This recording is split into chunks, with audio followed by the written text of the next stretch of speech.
Want to know how to add a new preset or add a new prompt in Kimi AI? Well, no worries. In this video, I'm going to show you an easy step-by-step guide on how you can do it. It's super simple and under a minute, so let's get straight to it. Now, first things first, you can just simply open up kimi.com on your web browser. So you can just simply search up kimi.com on your web browser and make sure you are logged in. So we have also created a video on how to log in, so make sure to watch it. So once you have done all of that, on the bottom left side you should be seeing your profile right here.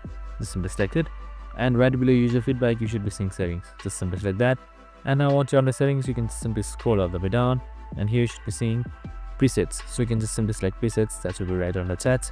So in order to add prompt or a new preset, just simply select add prompt right here.